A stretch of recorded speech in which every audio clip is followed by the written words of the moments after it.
एक महत्त्वाची आणि मोठी बातमी, लाडकी बहीण योजनेची मुदत 2 महिन्यांनी वाढवण्यात आली आहे। मुदत वाढ करण्यात येणार असल्याची ग्वाही देण्यात आली होती। अखेर 2 महिन्यांची मुदतवाढ देण्यात आली आहे।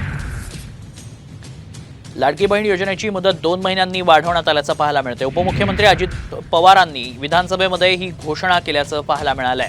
त्यामुळे आता 2 महिन्यांनी या योजनेला मुदतवाढ मिळताना पाहायला मिळते। पृथ्वीराज चव्हाणांनी याबाबत मुदतवाढ मिळावी अशी मागणी केली होती। त्यानंतर या योजनेला मुदतवाढ देण्यात आल्याचं पाहायला मिळालंय। उपमुख्यमंत्री अजित पवारांनी विधानसभेमध्ये याची घोषणा केली आहे। त्यामुळे लाडकी बहीण योजनेत आता 2 महिन्यांची मुदतवाढ मिळाली। एकीकडे सेतू केंद्रांवर होणारी गर्दी पाहता या योजनेला मुदतवाढ मिळावी अशी मागणी करण्यात येत होती। अखेर या योजनेला आता मुदतवाढ देण्यात आली आहे। उपमुख्यमंत्री अजित पवारांनी विधानसभेमध्ये ही घोषणा केली आहे। या 4 पैकी कोणतेही ओळखपत्र किंवा प्रमाणपत्र ग्राह्य धरण्यात येणार आहे।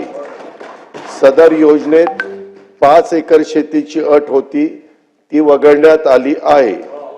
सदर योजनेत लाभार्थी महिलांचा वयोगट 21 ते 60 वर्ष असा होता, त्याऐवजी 21 ते 65 वयोगट करण्यात येत आहे।